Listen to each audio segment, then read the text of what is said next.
ਖਬਰਾਂ ਦੇ ਬੁਲੇਟਿਨ ਦੇ ਸਪਾਂਸਰ ਨੇ ਰੀਅਲਟਰ ਗੁਰਜਤਿੰਦਰ ਸਿੰਘ ਰੰਧਾਵਾ। ਹਰ ਤਰ੍ਹਾਂ ਦੀ ਪ੍ਰਾਪਰਟੀ ਖਰੀਦਣ ਤੇ ਵੇਚਣ ਲਈ ਤੁਸੀਂ ਕਾਲ ਕਰ ਸਕਦੇ ਹੋ। ਸਤਿ ਸ਼੍ਰੀ ਅਕਾਲ ਜੀ, ਤੁਸੀਂ ਦੇਖ ਰਹੇ ਹੋ ਪੰਜਾਬ ਮਿਲ USA TV ਤੇ ਮੈਂ ਸੁਰਬੇ। ਖਬਰਾਂ ਦੇ ਇਸ ਬੁਲੇਟਿਨ 'ਚ ਬਹੁਤ-ਬਹੁਤ ਸਵਾਗਤ। ਪੇਸ਼ ਆਂ ਦੇਸ਼ ਵਿਦੇਸ਼ ਨਾਲ ਜੁੜੀਆਂ ਹੋਈਆਂ ਕੁਝ ਖਾਸ ਤੇ ਚੋਣਵੀਆਂ ਖਬਰਾਂ। ਅੱਜ ਤੋਂ ਨਵਾਂ H1B ਵੀਜ਼ਾ ਹੋਇਆ ਲਾਗੂ, ਭਾਰਤੀਆਂ ਤੇ ਪਵੇਗਾ ਅਸਰ। ਅਮਰੀਕੀ ਅਪੀਲ ਅਦਾਲਤ ਨੇ ਟਰੰਪ ਨੂੰ ਪੋਰਟਲੈਂਡ ਵਿੱਚ ਫੌਜ ਭੇਜਣ ਦੀ ਦਿੱਤੀ ਇਜਾਜ਼ਤ। ਡੋਨਾਲਡ ਟਰੰਪ ਨੇ ਦਿੱਤੀ ਦੀਵਾਲੀ ਦੀ ਵਧਾਈ, ਵਾਈਟ ਹਾਊਸ ਤੋਂ ਦਿੱਤਾ ਸ਼ਾਂਤੀ ਦਾ ਸੰਦੇਸ਼। ਟਰੰਪ ਨੇ ਵਾਈਟ ਹਾਊਸ ਤੇ ਚਲਾਇਆ ਬੁਲਡੋਜ਼ਰ। ਵਪਾਰ ਸਮਝੌਤੇ ਦੌਰਾਨ ਟਰੰਪ ਨੇ ਚੀਨ ਨੂੰ ਦਿੱਤੀ ਚੇਤਾਵਨੀ। ਕੈਨੇਡਾ 'ਚ ਭਾਰਤੀ ਸੁਰੱਖਿਅਤ ਨਹੀਂ, ਨਵੇਂ ਹਾਈ ਕਮਿਸ਼ਨਰ ਨੇ ਉਠਾਏ ਸਵਾਲ। ਹੁਣ ਇਹਨਾਂ ਖਬਰਾਂ ਦਾ ਵਿਸਥਾਰ। ਇਸ ਦੇ ਨਾਲ ਹੀ ਦੇਸ਼ ਤੇ ਵਿਦੇਸ਼ ਨਾਲ ਜੁੜੀਆਂ ਹੋਈਆਂ तमाम ਖਬਰਾਂ।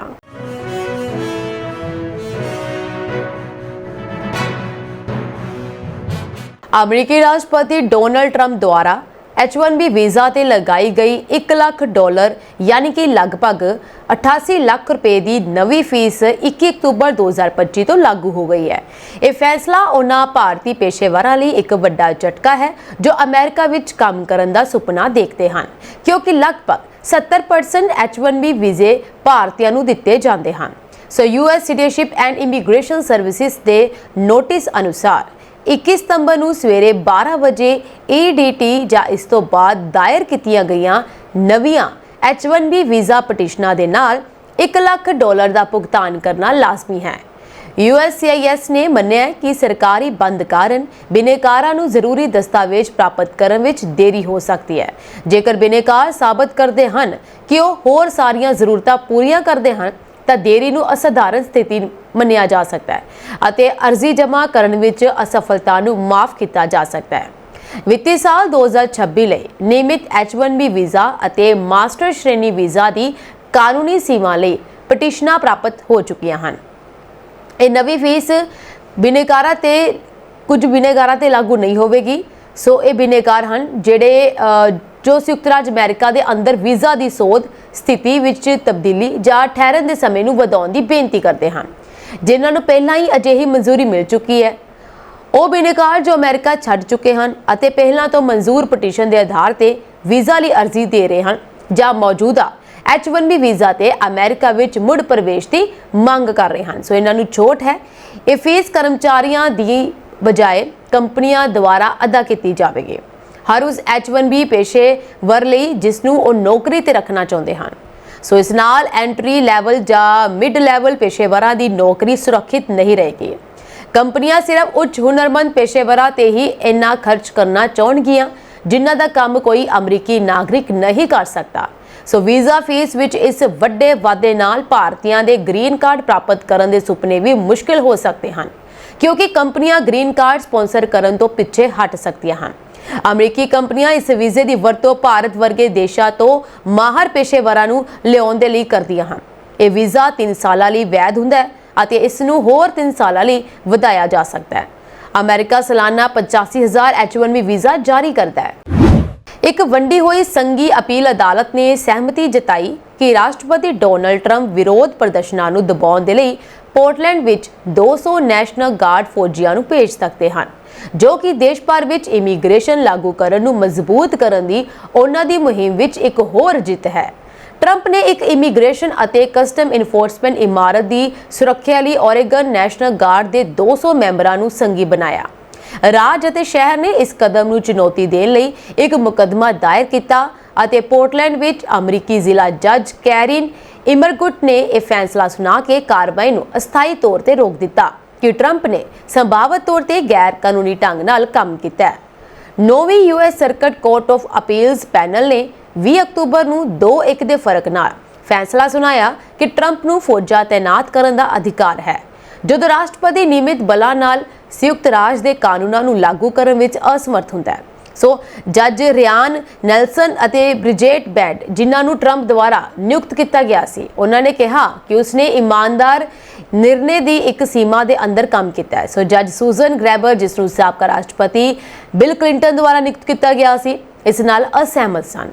ਉਸਨੇ ਲਿਖਿਆ ਕਿ ਕਾਂਗਰਸ ਨੇ ਨੈਸ਼ਨਲ ਗਾਰਡ ਨੂੰ ਸਿਰਫ ਵਿਦੇਸ਼ੀ ਹਮਲੇ ਨੂੰ ਰੋਕਣ, ਬਗਾਵਤ ਨੂੰ ਦਬਾਉਣ ਜਾਂ ਕਾਨੂੰਨਾਂ ਨੂੰ ਲਾਗੂ ਕਰਨ ਵਿੱਚ ਅਸਮਰਥਤਾ ਨੂੰ ਦੂਰ ਕਰਨ ਲਈ ਬੁਲਾਉਣ ਦਾ ਅਧਿਕਾਰ ਦਿੱਤਾ ਹੈ। ਅਮਰੀਕੀ ਰਾਸ਼ਟਰਪਤੀ ਡੋਨਲਡ ਟਰੰਪ ਨੇ ਸਾਰੇ ਅਮਰੀਕੀਆਂ ਨੂੰ ਦੀਵਾਲੀ ਦੀਆਂ ਸ਼ੁਭਕਾਮਨਾਵਾਂ ਦਿੱਤੀਆਂ, ਜੋ ਕਿ ਰੋਸ਼ਨੀ ਦਾ ਤਿਉਹਾਰ ਹੈ। ਵਾਈਟ ਹਾਊਸ ਤੋਂ ਜਾਰੀ ਇੱਕ ਸੰਦੇਸ਼ ਵਿੱਚ ਉਹਨਾਂ ਨੇ ਦੀਵਾਲੀ ਨੂੰ ਬੁਰਾਈ ਤੇ ਚੰਗਿਆਈ ਅਤੇ ਹਨੇਰੇ ਤੇ ਰੋਸ਼ਨੀ ਦੀ ਜਿੱਤ ਦਾ ਪ੍ਰਤੀਕ ਦੱਸਿਆ। ਟਰੰਪ ਨੇ ਕਿਹਾ ਕਿ ਇਹ ਤਿਉਹਾਰ ਆਤਮ ਨਿਰੀਖਣ, ਸਦਭਾਵਨਾ ਅਤੇ ਪੂਰਨ ਜਨਮ ਦਾ ਮੌਕਾ ਹੈ, ਪਰਿਵਾਰਾਂ ਅਤੇ ਭਾਈਚਾਰਿਆਂ ਨੂੰ ਇਕਜੁੱਟ ਕਰਦਾ ਹੈ।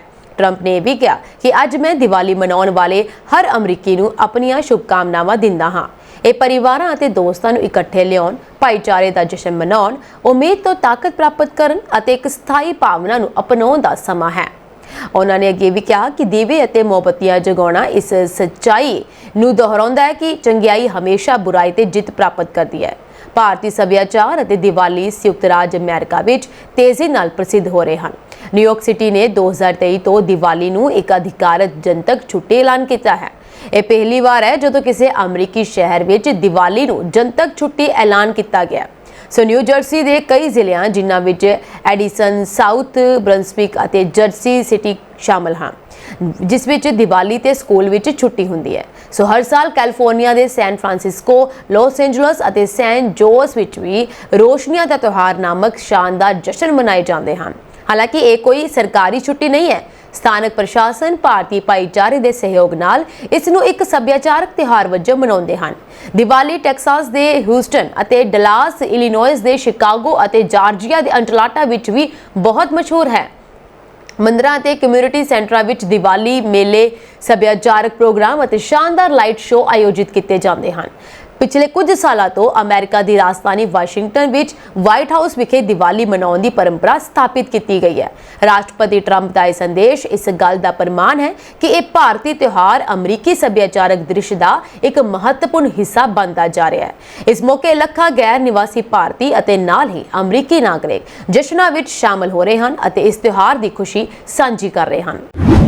ਅਮਰੀਕੀ ਰਾਸ਼ਟਰਪਤੀ ਡੋਨਲਡ ਟਰੰਪ ਨੇ ਵਾਈਟ ਹਾਊਸ ਦੇ ਪੂਰਬੀ ਵਿੰਗ ਯਾਨੀ ਈਸਟ ਵਿੰਗ ਨੂੰ ਢਾਉਣ ਦਾ ਕੰਮ ਸ਼ੁਰੂ ਕਰ ਦਿੱਤਾ ਹੈ, ਤਾਂ ਜੋ 150 ਸਾਲ ਪੁਰਾਣਾ ਸੁਪਨਾ ਪੂਰਾ ਕੀਤਾ ਜਾ ਸਕੇ। ਇੱਕ ਨਵਾਂ, ਵੱਡਾ ਤੇ ਸ਼ਾਨਦਾਰ ਰਾਸ਼ਟਰਪਤੀ ਬਾਲ ਰੂਮ ਬਣਾਉਣਾ। ਟਰੰਪ ਦੀ ਯੋਜਨਾ ਜੋ ਹੈ ਉਸਦੇ ਕੁਝ ਖਾਸ ਬਿੰਦੂ ਹਨ, ਜਿਵੇਂ ਕਿ 150 ਸਾਲ ਪੁਰਾਣਾ ਸੁਪਨਾ ਹੈ ਉਹਨਾਂ ਦਾ। ਟਰੰਪ ਦੇ ਅਨੁਸਾਰ ਵਾਈਟ ਹਾਊਸ ਵਿੱਚ ਇੱਕ ਬਾਲ ਰੂਮ ਹੋਣ ਦਾ ਵਿਚਾਰ 150 ਸਾਲ ਤੋਂ ਵੱਧ ਸਮੇਂ ਤੋਂ ਅਮਰੀਕੀ ਰਾਸ਼ਟਰਪਤੀਆਂ ਦਾ ਸੁਪਨਾ ਰਿਹਾ ਹੈ। ਉਹਨਾਂ ਨੇ ਕਿਹਾ ਹੈ ਕਿ ਇਹ ਨਵਾਂ ਬਾਲ ਰੂਮ ਰਾਜ ਦੇ ਦੌਰਿਆਂ, ਵੱਡੇ ਇਕੱਠਾਂ ਅਤੇ ਅਧਿਕਾਰਤ ਸਮਾਗਮਾਂ ਲਈ ਵਰਤਿਆ ਜਾਵੇਗਾ। ਪ੍ਰੋਜੈਕਟ ਦੇ ਹਿੱਸੇ ਵਜੋਂ ਵਾਈਟ ਹਾਊਸ ਦੇ ਪੂਰਬੀ ਵਿੰਗ ਯਾਨੀ ਈਸਟ ਵਿੰਗ ਨੂੰ ਪੂਰੀ ਤਰ੍ਹਾਂ ਆਧੁਨਿਕ ਬਣਾਇਆ ਜਾ ਰਿਹਾ ਹੈ, ਤਾਂ ਜੋ ਨਵੇਂ ਬਾਲ ਰੂਮ ਦੇ ਲਈ ਰਸਤਾ ਬਣਾਇਆ ਜਾ ਸਕੇ। ਇਸ ਤੋਂ ਇਲਾਵਾ ਟਰੰਪ ਨੇ ਸਪਸ਼ਟ ਕੀਤਾ ਹੈ ਕਿ ਉਹ ਇਸ ਪ੍ਰੋਜੈਕਟ ਲਈ ਆਪਣੇ ਨਿੱਜੀ ਫੰਡਾਂ ਦੀ ਵਰਤੋਂ ਕਰ ਰਹੇ ਹਨ ਅਤੇ ਇਸ ਦਾ ਅਮਰੀਕੀ ਟੈਕਸ ਦਾਤਾਵਾਂ ਤੇ ਕੋਈ ਖਰਚਾ ਨਹੀਂ ਆਵੇਗਾ। ਉਹਨਾਂ ਨੇ ਇਹ ਵੀ ਕਿਹਾ ਕਿ ਇਸ ਨੂੰ ਬਹੁਤ ਸਾਰੇ ਉਦਾਰ ਦੇਸ਼ ਭਗਤਾਂ ਅਤੇ ਅਮਰੀਕੀ ਕੰਪਨੀਆਂ ਦੁਆਰਾ ਵੀ ਨਿੱਜੀ ਤੌਰ ਤੇ ਫੰਡ ਦਿੱਤਾ ਜਾ ਰਿਹਾ ਹੈ। ਇੱਕ ਰਿਪੋਰਟ ਦੇ ਅਨੁਸਾਰ ਨਵਾਂ ਬਾਲ ਰੂਮ 90,000 ਵਰਗ ਫੁੱਟ ਦਾ ਹੋਵੇਗਾ ਅਤੇ ਟਰੰਪ ਦੇ 200 ਮਿਲੀਅਨ ਅਮਰੀਕੀ ਡਾਲਰ ਦੇ ਨਵੀਨੀਕਰਨ ਪਹਿਲਕਦਮੀ ਦਾ ਹਿੱਸਾ ਹੈ। ਇਹ ਵਾਈਟ ਹਾਊਸ ਦੀ ਵੱਡੇ ਸਮਾਗਮਾਂ ਦੀ ਮੇਜ਼ਬਾਨੀ ਕਰਨ ਦੀ ਸਮਰੱਥਾ ਨੂੰ ਵਧਾਉਣ ਦੇ ਲਈ ਤਿਆਰ ਕੀਤਾ ਗਿਆ। ਟਰੰਪ ਨੇ ਇਸ ਬਹੁਤ ਜ਼ਰੂਰੀ ਪ੍ਰੋਜੈਕਟ ਨੂੰ ਸ਼ੁਰੂ ਕਰਨ ਵਾਲੇ ਪਹਿਲੇ ਰਾਸ਼ਟਰਪਤੀ ਹੋਣ ਤੇ ਮਾਣ ਪ੍ਰਗਟਾਇਆ ਹੈ। ਟੈਰਿਫ ਨੂੰ ਲੈ ਕੇ ਅਮਰੀਕਾ ਤੇ ਚੀਨ ਵਿਚਕਾਰ ਵਿਵਾਦ ਵੱਧਦਾ ਜਾ ਰਿਹਾ ਹੈ। ਸੋਮਵਾਰ ਨੂੰ ਅਮਰੀਕੀ ਰਾਸ਼ਟਰਪਤੀ ਡੋਨਲਡ ਟਰੰਪ ਨੇ ਚੀਨ ਨੂੰ ਚੇਤਾਵਨੀ ਦਿੱਤੀ। ਇੱਕ ਨਿਰਪੱਖ ਵਪਾਰ ਸਮਝੌਤੇ ਬਾਰੇ ਉਹਨਾਂ ਨੇ ਕਿਹਾ ਕਿ ਜੇਕਰ ਚੀਨੀ ਰਾਸ਼ਟਰਪਤੀ ਸ਼ੀ ਜਿਨਪਿੰਗ ਸਾਡੇ ਨਾਲ ਕੋਈ ਸਮਝੌਤਾ ਨਹੀਂ ਕਰਦੇ ਹਨ ਤਾਂ ਅਸੀਂ ਚੀਨ ਤੇ 155% ਟੈਰਿਫ ਲਗਾਵਾਂਗੇ। ਦਰਅਸਲ ਅਮਰੀਕੀ ਰਾਸ਼ਟਰਪਤੀ ਦਾ ਇਹ ਬਿਆਨ ਉਸ ਸਮੇਂ ਆਇਆ ਹੈ ਜਦੋਂ ਟਰੰਪ ਨੇ ਵਾਈਟ ਹਾਊਸ ਵਿੱਚ ਆਸਟ੍ਰੇਲੀਆਈ ਪ੍ਰਧਾਨ ਮੰਤਰੀ ਐਂਥਨੀ ਅਲਬਾਨੀਜ਼ ਨਾਲ ਇੱਕ ਜ਼ਰੂਰੀ ਖਣਿਜ ਸਮਝੌਤੇ ਤੇ ਹਸਤਾਖਰ ਕੀਤੇ ਸਨ। ਆਸਟ੍ਰੇਲੀਆ ਦੇ ਪ੍ਰਧਾਨ ਮੰਤਰੀ ਨਾਲ ਆਪਣੀ ਦੁਵੱਲੀ ਗੱਲਬਾਤ ਤੋਂ ਪਹਿਲਾਂ ਰਾਸ਼ਟਰਪਤੀ ਟਰੰਪ ਨੇ ਕਿਹਾ ਕਿ ਮੈਨੂੰ ਲੱਗਦਾ ਹੈ ਕਿ ਚੀਨ ਸਾਡਾ ਬਹੁਤ ਸਤਿਕਾਰ ਕਰਦਾ ਹੈ। ਉਹ ਸਾਨੂੰ ਟੈਰਿਫ ਦੇ ਰੂਪ ਵਿੱਚ ਪੈਸੇ ਦੇ ਰਹੇ ਹਨ। ਉਹ 55% ਅਦਾ ਕਰ ਰਹੇ ਹਨ, ਜੋ ਕਿ ਬਹੁਤ ਸਾਰਾ ਪੈਸਾ ਹੈ। ਚੀਨ 1 ਨਵੰਬਰ ਤੱਕ 155% ਦਾ ਭੁਗਤਾਨ ਕਰ ਸਕਦਾ ਹੈ, ਜਦੋਂ ਤੱਕ ਅਸੀਂ ਕਿਸੇ ਸਮਝੌਤੇ ਤੇ ਨਹੀਂ ਪਹੁੰਚਦੇ। ਇਸ ਤੋਂ ਇਲਾਵਾ ਟਰੰਪ ਨੇ ਇਹ ਵੀ ਕਿਹਾ ਕਿ ਬਹੁਤ ਸਾਰੇ ਦੇਸ਼ ਅਮਰੀਕਾ ਦਾ ਫਾਇਦਾ ਉਠਾ ਰਹੇ ਹਨ। ਰਾਸ਼ਟਰਪਤੀ ਟਰੰਪ ਨੇ ਕਿਹਾ ਕਿ ਅਮਰੀਕਾ ਨੇ ਕਈ ਦੇਸ਼ਾਂ ਨਾਲ ਵਪਾਰਕ ਸਮਝੌਤੇ ਕੀਤੇ ਹਨ। ਉਹਨਾਂ ਨੇ ਇਹ ਵੀ ਦਾਅਵਾ ਕੀਤਾ ਕਿ ਕਈ ਦੇਸ਼ਾਂ ਨਾਲ ਸਮਝੌਤੇ ਹੋਏ ਹਨ ਜਿਨ੍ਹਾਂ ਨੇ ਪਹਿਲਾਂ ਅਮਰੀਕਾ ਦਾ ਫਾਇਦਾ ਉਠਾਇਆ। ਅਮਰੀਕੀ ਰਾਸ਼ਟਰਪਤੀ ਨੇ ਅੱਗੇ ਇਹ ਵੀ ਕਿਹਾ ਕਿ ਉਹਨਾਂ ਨੂੰ ਉਮੀਦ ਹੈ ਕਿ ਅਸੀਂ ਇੱਕ ਵਧੀਆ ਨਿਰਪੱਖ ਵਪਾਰ ਸਮਝੌਤਾ ਕਰਨ ਜਾ ਰਹੇ ਹਾਂ। ਸ਼ਾਇਦ ਚੀਨੀ ਰਾਸ਼ਟਰਪਤੀ ਸ਼ੀ ਜਿਨਪਿੰਗ ਦੇ ਨਾਲ। ਸੋ ਮੈਨੂੰ ਲੱਗਦਾ ਹੈ, ਯਾਨੀ ਕਿ ਰਾਸ਼ਟਰਪਤੀ ਨੇ ਕਿਹਾ ਕਿ ਉਹਨਾਂ ਨੂੰ ਲੱਗਦਾ ਹੈ ਕਿ ਤੁਹਾਡੇ ਵਿੱਚੋਂ ਜ਼ਿਆਦਾਤਰ ਉੱਥੇ ਹੋਣਗੇ। ਇਹ ਬਹੁਤ ਦਿਲਚਸਪ ਹੋਵੇਗਾ। ਕੈਨੇਡਾ ਦੇ ਵਿੱਚ ਵੱਡੀ ਸੰਖਿਆ 'ਚ ਭਾਰਤੀਆਂ ਨੂੰ ਕੱਢਣ ਲਈ ਮਜਬੂਰ ਕੀਤਾ ਜਾ ਰਿਹਾ ਹੈ। ਇਸ ਮਾਮਲੇ ਤੇ ਹੁਣ ਕੈਨੇਡਾ ਵਿੱਚ ਭਾਰਤ ਦੇ ਨਵੇਂ ਉੱਚ ਕਮਿਸ਼ਨਰ ਨੇ ਸਵਾਲ ਉਠਾਏ ਹਨ। ਦਿਨੇਸ਼ ਕੇ ਪਟਨਾਇਕ ਦੇ ਮੁਤਾਬਕ ਭਾਰਤੀ ਨਾਗਰਿਕ ਕੈਨੇਡਾ ਵਿੱਚ ਖੁਦ ਨੂੰ ਸੁਰੱਖਿਅਤ ਮਹਿਸੂਸ ਨਹੀਂ ਕਰ ਰਹੇ। ਭਾਰਤੀ ਉੱਚ ਆਯੋਗਤਾ ਦਾ ਕਹਿਣਾ ਹੈ ਕਿ ਇਹ ਬਹੁਤ ਅਜੀਬ ਹੈ ਕਿ ਉਹਨਾਂ ਨੂੰ ਖੁਦ ਇੱਥੇ ਸੁਰੱਖਿਆ ਦੀ ਲੋੜ ਮਹਿਸੂਸ ਹੋ ਰਹੀ ਹੈ। ਇਸ ਨਾਲ ਹੀ ਦਿਨੇਸ਼ ਕੇ ਪਟਨਾਇਕ ਨੇ ਸਵਾਲ ਉਠਾਉਂਦੇ ਹੋਏ ਇਹ ਵੀ ਕਿਹਾ ਕਿ ਕੁਝ ਕੈਨੇਡੀਅਨ ਅਜਿਹੀਆਂ ਸਮੱਸਿਆਵਾਂ ਪੈਦਾ ਕਰ ਰਹੇ ਹਨ। ਇਸ ਨਾਲ ਹੀ ਉਹਨਾਂ ਨੇ ਕਿਹਾ ਕਿ ਇਹ ਭਾਰਤੀਆਂ ਦੀ ਸਮੱਸਿਆ ਨਹੀਂ ਬਲਕਿ ਕੈਨੇਡਾ ਦੀ ਸਮੱਸਿਆ ਹੈ। ਬਿਨਾਂ ਕਿਸੇ ਕੱਟੜਪੰਥੀ ਗਰੁੱਪ ਦਾ ਨਾਮ ਲਏ ਦਿਨੇਸ਼ ਕੇ ਪਟਨਾਇਕ ਨੇ ਕਿਹਾ ਕਿ ਕੁਝ ਲੋਕਾਂ ਦਾ ਗਰੁੱਪ ਵਾਸਤਵ ਵਿੱਚ ਡਰਾ ਰਿਹਾ ਹੈ, ਜਿਸ ਕਾਰਨ ਭਾਰਤ ਕੈਨੇਡਾ ਸਬੰਧਾਂ ਤੇ ਵੀ ਅਸਰ ਪੈ ਰਿਹਾ ਹੈ। ਇਸ ਨਾਲ ਹੀ ਉਹਨਾਂ ਨੇ ਸਵਾਲ ਉਠਾਉਂਦੇ ਹੋਏ ਇਹ ਵੀ ਕਿਹਾ ਕਿ ਆਖਰ ਇਸ ਨਾਲ ਕਿਵੇਂ ਨਿਪਟਿਆ ਜਾਵੇ। ਪਿਛਲੇ ਕੁਝ ਸਾਲਾਂ ਤੋਂ ਵੱਡੀ ਗਿਣਤੀ ਵਿੱਚ ਭਾਰਤੀਆਂ ਨੂੰ ਕੈਨੇਡਾ ਤੋਂ ਬਾਹਰ ਨਿਕਾਲੇ ਜਾਣ ਦੀਆਂ ਖਬਰਾਂ ਸਾਹਮਣੇ ਆ ਰਹੀਆਂ ਹਨ। ਰਿਪੋਰਟਾਂ ਦੇ ਅਨੁਸਾਰ ਸਾਲ 2024 ਦੇ ਵਿੱਚ 1997 ਭਾਰਤੀਆਂ ਨੂੰ ਕੈਨੇਡਾ ਤੋਂ ਬਾਹਰ ਨਿਕਾਲਿਆ ਗਿਆ ਸੀ। ਇਸ ਤੋਂ ਇਲਾਵਾ 2019 ਵਿੱਚ ਇਹ ਗਿਣਤੀ ਜੋ ਹੈ 625 ਸੀ। ਕੈਨੇਡੀਅਨ ਬਾਰਡਰ ਸਰਵਿਸਿਜ਼ ਏਜੰਸੀ ਦੇ ਆંકੜੇ ਇਹ ਕਹਿੰਦੇ ਹਨ ਕਿ ਜੁਲਾਈ 2025 ਵਿੱਚ 1891 ਭਾਰਤੀਆਂ ਨੂੰ ਦੇਸ਼ ਛੱਡਣ ਲਈ ਕਿਹਾ ਗਿਆ। ਇਸ ਤੋਂ ਪਤਾ ਚੱਲਦਾ ਹੈ ਕਿ ਇਸ ਸਾਲ ਕੁੱਲ ਗਿਣਤੀ ਪਿਛਲੇ ਸਾਲ ਦੇ ਆંકੜੇ ਨੂੰ ਪਾਰ ਕਰ ਸਕਦੀ ਹੈ। ਕੈਨੇਡਾ ਆਪਣੇ ਐਂਟੀ ਇਮੀਗ੍ਰੇਸ਼ਨ ਪੁਸ਼ ਨੂੰ ਲੈ ਕੇ ਅਮਰੀਕਾ ਨੂੰ ਫੋਲੋ ਕਰ ਰਿਹਾ ਹੈ। ਹਾਲ ਹੀ ਵਿੱਚ ਕੈਨੇਡਾ ਦੇ ਪ੍ਰਧਾਨ ਮੰਤਰੀ ਮਾਰਕ ਕਾਰਨੀ ਨੇ ਕਿਹਾ ਸੀ ਕਿ ਵਿਦੇਸ਼ੀ ਅਪਰਾਧੀਆਂ ਨੂੰ ਦੇਸ਼ ਤੋਂ ਕੱਢਣ ਵਿੱਚ ਤੇਜ਼ੀ ਲਿਆਉਣ ਦੀ ਯੋਜਨਾ ਹੈ। ਜਾਣਕਾਰੀ ਲਈ ਦੱਸਣਾ ਜ਼ਰੂਰੀ ਹੈ ਕਿ ਭਾਰਤ ਅਤੇ ਕੈਨੇਡਾ ਨੇ ਅਗਸਤ ਵਿੱਚ ਸੀਨੀਅਰ ਉੱਚ ਕਮਿਸ਼ਨਰ ਦਿਨੇਸ਼ ਪਟਨਾਇਕ ਅਤੇ ਕ੍ਰਿਸਟੋਫਰ ਨੂੰ ਇੱਕ ਦੂਜੇ ਦੇਸ਼ ਵਿੱਚ ਉੱਚ ਕਮਿਸ਼ਨਰ ਨਿਯੁਕਤ ਕੀਤਾ ਹੈ। ਭਾਰਤ ਦੇ ਪ੍ਰਧਾਨ ਮੰਤਰੀ ਅਤੇ ਅਮਰੀਕੀ ਰਾਸ਼ਟਰਪਤੀ ਡੋਨਾਲਡ ਟਰੰਪ ਦੇ ਨਾਲ ਮੁਲਾਕਾਤ ਨੂੰ ਲੈ ਕੇ ਅਟਕਲਾਂ ਜਾਰੀ ਹਨ। ਇਹ ਗੱਲ ਚਰਚਾ ਦਾ ਮੁੱਖ ਵਿਸ਼ਾ ਬਣਿਆ ਹੋਇਆ ਹੈ ਕਿ ਪ੍ਰਧਾਨ ਮੰਤਰੀ ਮੋਦੀ ਅਤੇ ਰਾਸ਼ਟਰਪਤੀ ਟਰੰਪ 5 ਦਿਨਾਂ ਵਿੱਚ ਮਲੇਸ਼ੀਆ ਵਿੱਚ ਏਸ਼ੀਅਨ ਸੰਮੇਲਨ ਵਿੱਚ ਸ਼ਾਮਲ ਹੋਣਗੇ, ਯਾਨੀ ਮਿਲਣ ਵਾਲੇ ਹਨ। ਇਸ ਘਟਨਾਕ੍ਰਮ ਨੇ ਭਾਰਤ ਤੋਂ ਲੈ ਕੇ ਅਮਰੀਕਾ ਤੱਕ ਰਾਜਨੀਤਿਕ ਹਲਚਲ ਪੈਦਾ ਕਰ ਦਿੱਤੀ ਹੈ। ਦਰਅਸਲ ਆਸੀਆਨ ਸੰਮੇਲਨ ਜੋ ਕਿ ਐਤਵਾਰ 26 ਅਕਤੂਬਰ ਨੂੰ ਮਲੇਸ਼ੀਆ ਵਿੱਚ ਸ਼ੁਰੂ ਹੋਣ ਵਾਲਾ ਹੈ, ਜਿਸ ਵਿੱਚ ਪ੍ਰਧਾਨ ਮੰਤਰੀ ਨਰਿੰਦਰ ਮੋਦੀ ਅਤੇ ਅਮਰੀਕੀ ਰਾਸ਼ਟਰਪਤੀ ਡੋਨਾਲਡ ਟਰੰਪ ਦੇ ਸ਼ਾਮਲ ਹੋਣ ਦੀ ਉਮੀਦ ਹੈ। ਨਤੀਜੇ ਵਜੋਂ ਦੋ ਪ੍ਰਮੁੱਖ ਵਿਸ਼ਵ ਦੇਸ਼ਾਂ ਦੇ ਨੇਤਾਵਾਂ ਵਿਚਕਾਰ ਮੁਲਾਕਾਤ ਨੂੰ ਲੈ ਕੇ ਅਟਕਲਾਂ ਜ਼ੋਰਾਂ ਤੇ ਹਨ।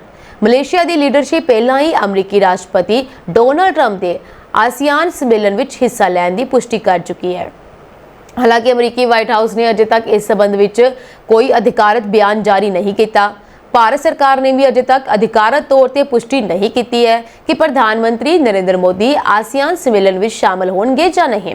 ਭਾਰਤ ਨਾਲ ਅਮਰੀਕਾ ਦੇ ਟੈਰਿਫ ਤਣਾਅ ਦੇ ਵਿਚਕਾਰ ਮਲੇਸ਼ੀਆ ਵਿੱਚ ਹੋਣ ਵਾਲੇ ਆਸੀਆਨ ਸੰਮੇਲਨ ਵਿੱਚ ਰਾਸ਼ਟਰਪਤੀ ਟਰੰਪ ਅਤੇ ਪ੍ਰਧਾਨ ਮੰਤਰੀ ਮੋਦੀ ਵਿਚਕਾਰ ਸੰਭਾਵਤ ਮੁਲਾਕਾਤ ਬਾਰੇ ਚਰਚਾ ਜ਼ੋਰਾਂ ਤੇ ਹੈ।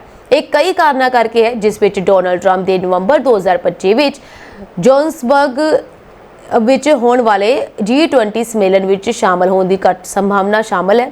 ਇਸ ਦੌਰਾਨ ਅਗਲੇ ਕਵਾੜ ਸੰਮੇਲਨ ਦੀ ਤਾਰੀਖ ਅਜੇ ਤੱਕ ਅੰਤਿਮ ਰੂਪ ਨਹੀਂ ਦਿੱਤਾ ਗਿਆ ਉਸਨੂੰ। ਇਸ ਲਈ ਮਲੇਸ਼ੀਆ ਵਿੱਚ ਹੋਣ ਵਾਲਾ ਸੰਮੇਲਨ ਇਨ੍ਹਾਂ ਦੋਵਾਂ ਦੇਸ਼ਾਂ ਦੇ ਨੇਤਾਵਾਂ ਵਿਚਕਾਰ ਮੁਲਾਕਾਤ ਲਈ ਇੱਕੋ ਇੱਕ ਸੰਭਾਵਨਾ ਹੋ ਸਕਦੀ ਹੈ। ਤੇਲੰਗਾਨਾ ਦੀ ਇੱਕ ਮਾਂ ਅਤੇ ਧੀ ਦੀ ਸ਼ਨੀਵਾਰ ਸਵੇਰੇ ਅਮਰੀਕਾ ਵਿੱਚ ਵਾਪਰੇ ਇੱਕ ਸੜਕ ਹਾਦਸੇ ਵਿੱਚ ਮੌਤ ਹੋ ਜਾਣ ਦੀ ਮੰਦਭਾਗੀ ਖਬਰ ਸਾਹਮਣੇ ਆਈ ਹੈ। ਪਰਿਵਾਰਕ ਸੂਤਰਾਂ ਅਨੁਸਾਰ ਤੇਲੰਗਾਨਾ ਦੇ ਮੈਨੇਚੇਰੀਅਲ ਜ਼ਿਲ੍ਹੇ ਵਿੱਚ ਰਹਿਣ ਵਾਲੀ 52 ਸਾਲ ਦੀ ਪੱਥਾ ਰਾਮਾ ਦੇਵੀ ਅਤੇ ਉਸ ਦੀ ਧੀ ਤੇਜਸਵੀ ਸ਼ਿਕਾਗੋ ਨੇੜੇ ਇੱਕ ਕਾਰ ਵਿੱਚ ਜਾ ਰਹੀਆਂ ਸਨ ਜਦੋਂ ਇੱਕ ਟਰੱਕ ਨੇ ਉਹਨਾਂ ਦੀ ਕਾਰ ਨੂੰ ਟੱਕਰ ਮਾਰ ਦਿੱਤੀ, ਜਿਸ ਕਾਰਨ ਰਮਾ ਦੇਵੀ ਪਤਨੀ ਵਿਗਨੇਸ਼ ਅਤੇ ਉਹਨਾਂ ਦੀ ਛੋਟੀ ਧੀ ਤੇਜਸਵੀ ਦੀ ਇਸ ਹਾਦਸੇ ਵਿੱਚ ਮੌਕੇ ਤੇ ਹੀ ਮੌਤ ਹੋ ਗਈ। ਦੱਸਿਆ ਜਾ ਰਿਹਾ ਹੈ ਕਿ ਇਹ ਹਾਦਸਾ ਉਸ ਸਮੇਂ ਵਾਪਰਿਆ ਜਦੋਂ ਰਮਾ ਦੇਵੀ ਆਪਣੀ ਛੋਟੀ ਧੀ ਤੇਜਸਵੀ ਦੇ ਨਾਲ ਆਪਣੀ ਵੱਡੀ ਧੀ ਵੱਲੋਂ ਲਏ ਗਏ ਨਵੇਂ ਘਰ ਵਿੱਚ ਪ੍ਰਵੇਸ਼ ਲਈ ਰੱਖੇ ਗਏ ਸਮਾਗਮ ਵਿੱਚ ਸ਼ਾਮਲ ਹੋਣ ਜਾ ਰਹੀਆਂ ਸੀ। ਜਾਣਕਾਰੀ ਮੁਤਾਬਕ ਵਿਗਨੇਸ਼ ਆਪਣੀ ਪਤਨੀ ਨਾਲ ਅਮਰੀਕਾ ਵਿੱਚ ਰਹਿਣ ਵਾਲੀਆਂ ਆਪਣੀਆਂ ਧੀਆਂ ਨੂੰ ਮਿਲਣ ਗਏ ਹੋਏ ਸਨ। ਵਿਗਨੇਸ਼ ਜੋੜੇ ਦੀਆਂ 2 ਧੀਆਂ ਹਨ, ਸਮਵ੍ਰਿਤੀ ਅਤੇ ਤੇਜਸਵੀ, ਦੋਵੇਂ ਵਿਆਹੀਆਂ ਹੋਈਆਂ ਹਨ ਅਤੇ ਅਮਰੀਕਾ ਵਿੱਚ ਵਸੀਆਂ ਹੋਈਆਂ ਹਨ। ਅਕਤੂਬਰ 'ਚ ਭਾਰਤ ਦੀ ਅਮਰੀਕਾ ਨੂੰ ਬਰਾਮਦ 'ਚ ਗਿਰਾਵਟ ਵੇਖੀ ਜਾ ਰਹੀ ਹੈ। ਹਾਲਾਂਕਿ ਹੋਰ ਦੇਸ਼ਾਂ ਨੂੰ ਭਾਰਤ ਦੀ ਬਰਾਮਦ ਮਜ਼ਬੂਤ ਬਣੀ ਹੋਈ ਹੈ ਅਤੇ ਪਿਛਲੇ ਵਾਧੇ ਦੇ ਆંકੜਿਆਂ ਨੂੰ ਪਾਰ ਕਰ ਗਈ ਹੈ। ਰੇਟਿੰਗ ਏਜੰਸੀ ਕ੍ਰਿਸਿਲ ਨੇ ਅਕਤੂਬਰ ਦੀ ਆਪਣੀ ਰਿਪੋਰਟ 'ਚ ਇਹ ਜਾਣਕਾਰੀ ਦਿੱਤੀ ਹੈ। ਰਿਪੋਰਟ ਦੇ ਅਨੁਸਾਰ 2025 ਚ 7% ਦਾ ਵਾਧਾ ਦਰਜ ਕਰਨ ਤੋਂ ਬਾਅਦ ਸਤੰਬਰ ਚ ਅਮਰੀਕਾ ਨੂੰ ਵਪਾਰਕ ਬਰਾਮਦ 11.9% ਘਟ ਕੇ ਹੋਰ ਵੀ ਜ਼ਿਆਦਾ ਜਿਹੜਾ ਹੈ ਮਤਲਬ ਕਿ 5.5 ਅਰਬ ਅਮਰੀਕੀ ਡਾਲਰ ਰਹਿ ਗਿਆ। ਏਜੰਸੀ ਨੇ ਕਿਹਾ ਕਿ ਜੇਕਰ ਅਮਰੀਕਾ ਵੱਲੋਂ ਵਧਾਏ ਟੈਰਿਫ ਤੋਂ ਪਹਿਲਾਂ ਖੇਪ ਦੀ ਲੋਡਿੰਗ ਨਹੀਂ ਹੁੰਦੀ ਤਾਂ ਇਹ ਗਿਰਾਵਟ ਹੋਰ ਵੀ ਵੱਡੀ ਹੋ ਸਕਦੀ ਸੀ। ਇਸ ਦੇ ਉਲਟ ਗੈਰ ਅਮਰੀਕੀ ਬਾਜ਼ਾਰ 'ਚ ਭਾਰਤ ਦੀ ਬਰਾਮਦ ਸਤੰਬਰ 'ਚ 10.9% ਵਧੀ, ਜੋ ਅਗਸਤ 2025 'ਚ 6.6% ਦੇ ਵਾਧੇ ਤੋਂ ਕਾਫੀ ਬਿਹਤਰ ਹੈ। ਡੋਨਾਲਡ ਟਰੰਪ ਪ੍ਰਸ਼ਾਸਨ ਵੱਲੋਂ 27 ਅਗਸਤ ਤੋਂ ਪ੍ਰਭਾਵੀ ਭਾਰਤੀ ਵਸਤਾਂ ਤੇ 50% ਟੈਰਿਫ ਲਾਉਣ ਦੇ ਫੈਸਲੇ ਤੋਂ ਬਾਅਦ ਅਮਰੀਕਾ ਨੂੰ ਹੋਣ ਵਾਲੀ ਬਰਾਮਦ 'ਚ ਗਿਰਾਵਟ ਆਈ ਹੈ। ਕ੍ਰਿਸਿਲ ਨੇ ਚੌਕਸ ਕੀਤਾ ਹੈ ਕਿ ਭਾਰਤ ਦੀ ਵਪਾਰਕ ਬਰਾਮਦ ਨੂੰ ਅਮਰੀਕੀ ਟੈਰਿਫ 'ਚ ਵਾਧੇ ਅਤੇ ਗਲੋਬਲ ਵਾਧੇ 'ਚ ਵਿਆਪਕ ਸੁਸਤੀ ਕਾਰਨ ਚੁਣੌਤੀਆਂ ਦਾ ਸਾਹਮਣਾ ਕਰਨਾ ਪੈ ਰਿਹਾ ਹੈ। ਵਿਸ਼ਵ ਵਪਾਰ ਸੰਗਠਨ ਨੇ ਅੰਦਾਜ਼ਾ ਲਗਾਇਆ ਹੈ ਕਿ 2025 'ਚ ਗਲੋਬਲ ਵਪਾਰ ਦੀ ਮਾਤਰਾ 2.4% ਵਧੇਗੀ, ਜਦਕਿ 2024 'ਚ ਇਹ 2.8% ਰਹੀ ਹੈ।